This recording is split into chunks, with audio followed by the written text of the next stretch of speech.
Jean-Michel, Emmanuel Macron est à Dunkerque. Aujourd'hui, on l'imagine sous très très haute sécurité, vu effectivement ce qui s'est passé ce week-end. Oui, alors sous très haute sécurité, bien sûr, parce que maintenant, il est évident que les déplacements du président de la République et puis ceux des membres du gouvernement susciteront partout des comités d'accueil. Donc évidemment, la question de la sécurité, de la visibilité, de la manière dont le président va aller ou pas au contact des gens va se modifier après ce que nous avons vu, effectivement. Vendredi, il y a là les images, théâtre des Bouffes du Nord à Paris.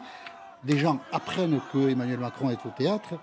Il faut bien distinguer. Hein. Ils vont devant le théâtre, ça c'est légitime, c'est démocratique. C'est la volonté d'intrusion qui pose un problème. Parce que, d'ailleurs, le service de sécurité a paru un peu débordé à un moment. Si les gens entrent dans le théâtre, qu'est-ce qui se passe après ? À quoi peut-on être confronté ? Quand même un enjeu. Autant se retrouver devant le théâtre ou dans des lieux, ça fait partie des droits que chaque citoyen évidemment utilise. Autant ensuite être actif dans cette situation-là, ça peut quand même être très problématique. Que veulent dire ces situations-là, qui sont des situations d'une radicalisation d'une partie des gens qui manifestaient?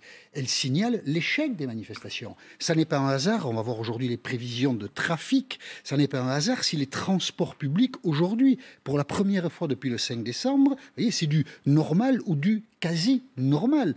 C'est un constat d'échec pour les syndicats qui, depuis le 5 décembre, ont inauguré le mouvement de contestation de la réforme des retraites. Et regardez le communiqué de l'UNSA. L'UNSA qui est un syndicat très représentatif dans les transports publics et notamment à la RATP.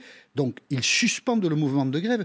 Tout cela en vue de reprendre des forces pour achever tous ensemble ce combat, ce qui ne veut rien dire. Reprendre des forces, on ne comprend pas ce que ça veut dire. Bien sûr, on annonce une journée vendredi, mais on voit bien que cette forme de contestation-là, celle à laquelle on est habitué, celle qui est encadrée démocratiquement, a échoué à obtenir le retrait du projet de loi. Et donc, il y a ensuite des individus qui, par frustration, la colère, elle reste dans les consciences, mais des individus qui, par frustration, ont envie d'être beaucoup plus actifs. Et ça, c'est une radicalisation qui signale aussi une marginalisation de la contestation active. Mais est-ce qu'il faut s'en inquiéter, effectivement ?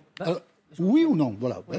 On s'en inquiète. Moi, je vous pose la Certains ne s'en inquiètent pas. Jean-Luc Mélenchon était l'invité d'LCI hier soir, et selon lui, il ne faut pas s'en inquiéter, on l'écoute. Aucun responsable politique ne peut dire bravo ou encore, mais il faut regarder les choses avec bonhomie et pas tout dramatiser, faire comme si ce pays était en état de guerre civile, parce que ce n'est pas le cas, quoique il y ait une très grande violence qui se déchaîne contre les salariés. Alors, j'ai un peu sursauté en entendant Jean-Luc Mélenchon parce qu'il ne faut pas dramatiser, dit-il. C'est lui qui, mardi matin, après le compromis trouvé entre le gouvernement et la CFDT, parlait d'un attentat contre la démocratie sociale. Donc, s'il ne faut pas dramatiser, il ne faut jamais dramatiser. Je ne suis pas sûr que Jean-Luc Mélenchon, de ce point de vue, soit tout à fait pacificateur. On peut s'inquiéter quand même de cette situation parce qu'un jour, elle peut déraper. Personne ne maîtrise plus rien dans ces attitudes-là.